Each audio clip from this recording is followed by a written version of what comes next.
Thank you, Nina. And what an amazing community you have helped to create here. It's such a pleasure to get to be part of it. And thank you to Terry for an introduction that nobody could possibly live up to, but touches my heart. I know I will be a little distracted today thinking about Terry, and I know that many of you join me in sending our love and very best wishes for a speedy recovery. As a kid, I was that super annoying child who had learned the joys of the why game. Why is fire hot? Why don't I have wings? Why do I really need to do my homework? My mother's a social worker, and my father is a theoretical physicist. And the more I asked why, the more interesting and sometimes strange and unpredictable the answers became, which did nothing to wean me from the habit. The obsession with trying to understand root causes has stuck with me to today. 30 years ago, almost exactly, I finished medical school, took the Hippocratic Oath, and drove across the country to here, to San Francisco, to start my career as a physician, a healer. When I started, I had no idea how big and complex my patient would ultimately become. I remember as a doctor at San Francisco General Hospital seeing patients again and again with the same conditions. People without homes who developed pneumonia, IV drug users with cellulitis, alcoholics with hepatitis and pancreatitis. And I became increasingly uneasy that I was doing nothing to address the root causes. I went back across the country to the School of Public Health to move further upstream, to learn how to think about the health of whole populations instead of individual patients, to think about prevention instead of treatment. I was impressed by the power of vaccine programs and prenatal care, providing nutritious diets, seatbelt laws, and smoking cessation programs. But again, I felt uneasy, because all around me I saw the core conditions for health eroding from our destruction of our planet's natural systems. I began to wonder, can we even have healthy populations on a sick planet? This interest in root causes and how Earth's natural systems play a foundational role in protecting human health has taken me to the field of planetary health. We find ourselves here, gathered together, at a truly unique, I think, moment in human history.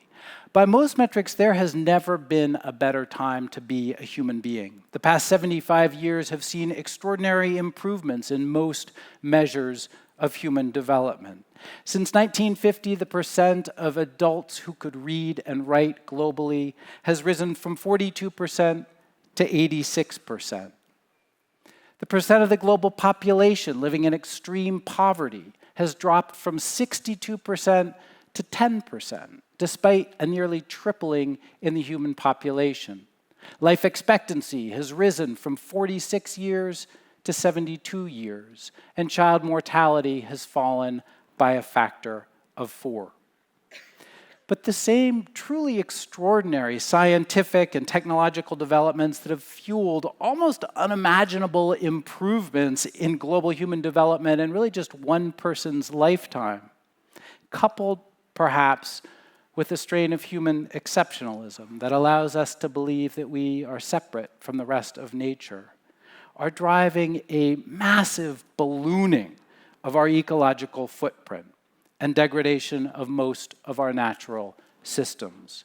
In order to feed ourselves every year, we've appropriated 40% of the terrestrial land surface for croplands and pasture. We use about half the accessible fresh water on the planet, mostly to irrigate our crops. We've fished 90% of monitored fisheries at or well beyond maximum sustainable limits. We've cut down about half the tropical and temperate forests, dammed over 60% of the world's big rivers, and we're suffering from a growing problem of air, water, and soil pollution. As you all know, we're disrupting the global climate system. And all of these interacting, human-driven environmental changes are driving species extinct at about 1,000 times the baseline rate.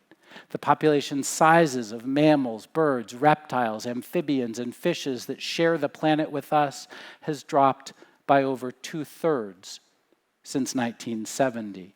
Roughly 1 million species face extinction, many within the next few decades.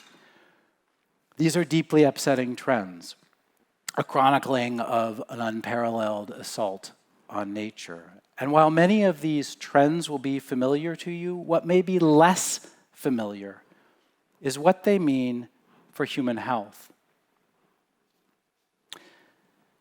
The core premise of planetary health is that the scale of humanity's ecological footprint now exceeds our planet's capacity to absorb our wastes or provide the resources that we're using sustainably. And as a result, our collective actions are transforming not just the climate system, but biodiversity, land use and land cover, our biogeochemical cycles, global scale pollution, and scarcity of resources like fresh water and arable land.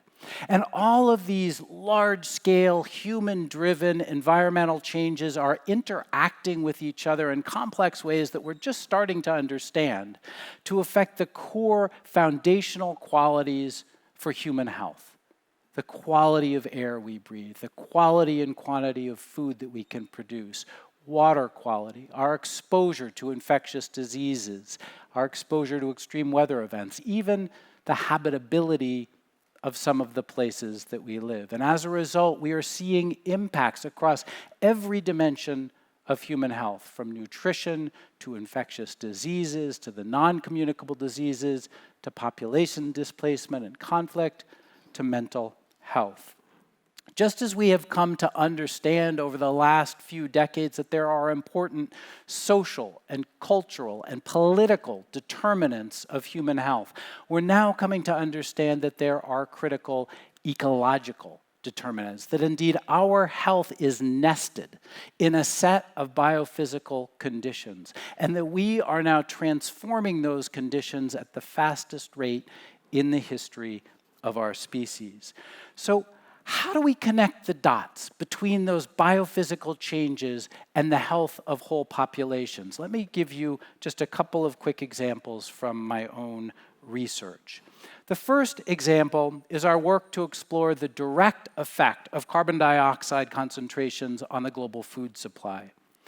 By growing staple food crops inside these rings of carbon dioxide emitting jets, and growing identical cultivars of the same crop inside and outside of these rings, we can maintain the CO2 concentration inside one of these rings at a prescribed level. In the case of our experiments, it was 550 parts per million, which is where we expect the world to be about the middle of this century.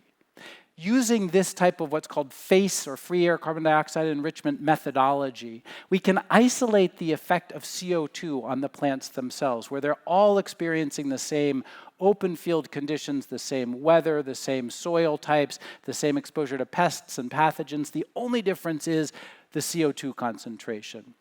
And doing these experiments with agronomists all over the world, we grew 41 cultivars of 6 staple food crops on 7 locations across 3 continents over 10 years to build a large data set that allowed us to really answer this question about whether rising CO2 was affecting our nutrition.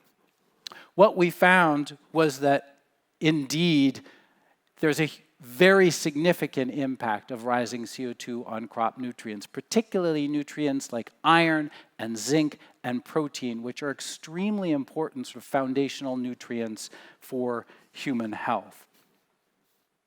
Over the last several years, our team has been doing work to actually identify what are the human health effects of these changes in nutrients. How will they affect the health of 152 different national populations all around the world?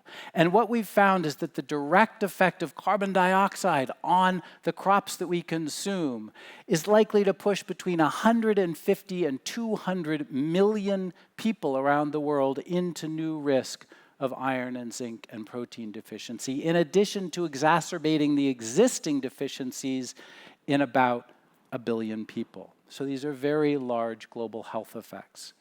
A second area where we do a lot of research is on global pollinator declines. And working with pollinator ecologists, we learned that we can actually quantify the global yield gap, the amount of crops, pollinator-dependent crops, that are not being produced because we don't have sufficient wild pollinators to produce them. We can model how those crops would have entered into the global food trade system and who would have purchased and consumed them and what would have the health benefits been.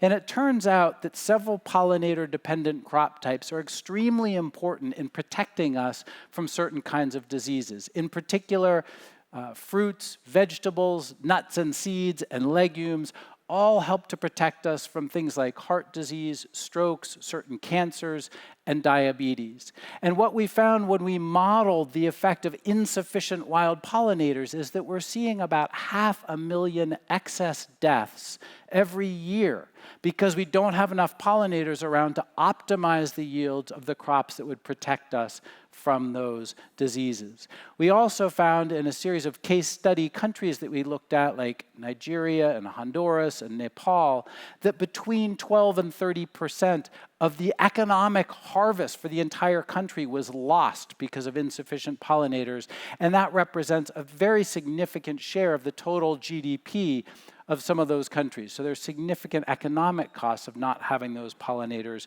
present as well. Of course, these are just the tip of the iceberg, just two examples of how environmental changes are affecting food and nutrition. We also work on how overfishing and ocean warming is affecting access to wild harvested fisheries, and we found that about 1 billion people around the world depend on those wild harvested fisheries to get adequate intakes of critical nutrients. We've shown that wildlife population declines are affecting nutritional sufficiency for subsistence populations that depend on wild harvested bushmeat to achieve nutritional sufficiency. Water scarcity and land degradation are creating further constraints on producing enough food at a time when we need to dramatically increase food production to keep up with global demand. Pollution, particularly ground-level ozone, is a potent plant toxin and actually reduces the yields of crops that are very, very important for human nutrition. And of course, surprises. If we sat around 15 years ago and thought, I wonder how adding carbon dioxide to our atmosphere will affect our health, we probably wouldn't have come up with, it'll probably make our food less nutritious. And as we change all the biophysical conditions around the planet that we have evolved to live under, we will continue to experience these surprises as changes move through very complex systems to affect the overall food production system. And of course, there are many other dimensions to human health besides nutrition. Each of them is being significantly threatened by global environmental change. For example, deforestation, dams, and changes in temperature and precipitation are changing the risks of vector-borne diseases like malaria and schistosomiasis all over the world. Pollution of air, water, and soil causes about 9 million excess deaths a year, mostly from non-communicable diseases. Population displacement continues to set new records every year, with environmental collapse as one of the key drivers.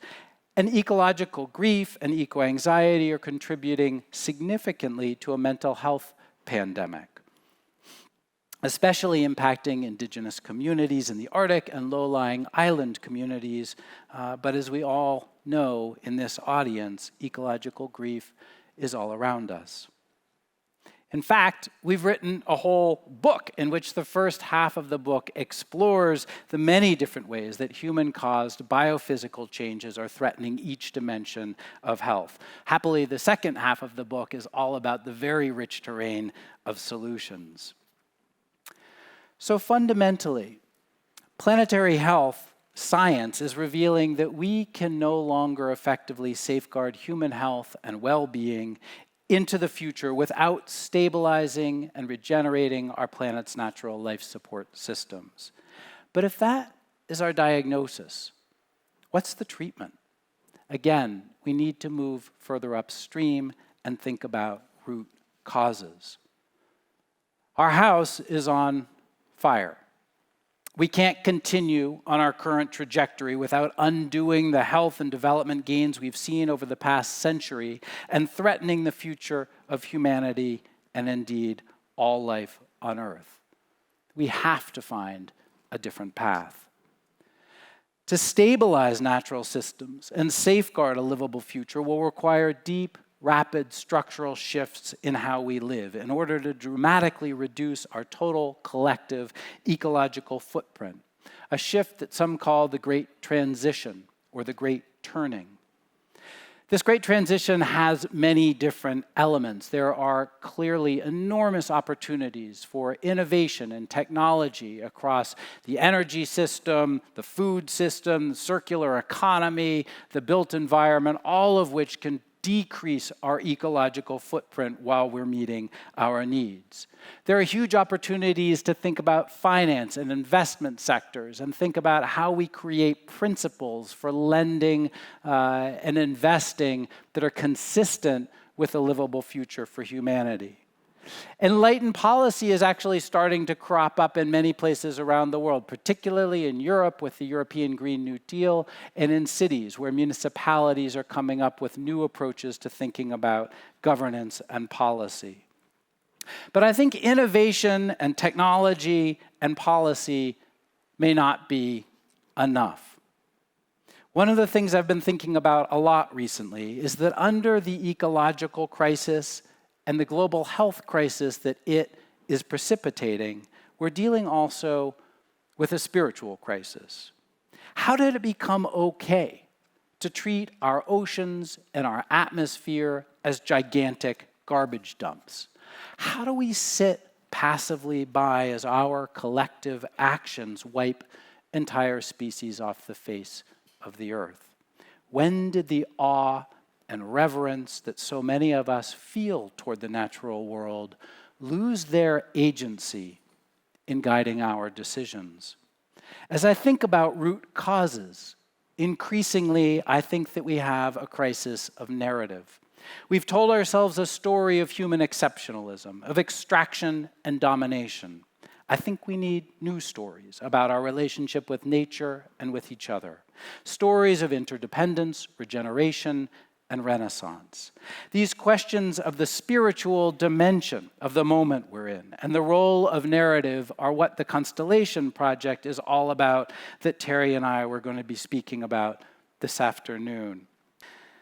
At the heart of this really exploding field of planetary health is the Planetary Health Alliance. Including over 300 organizations in over 60 countries, it is the central organization at the heart of the field, and it supports dissemination of new research, the development and curation of foundational educational materials, and the bringing together of communities of practice around the world.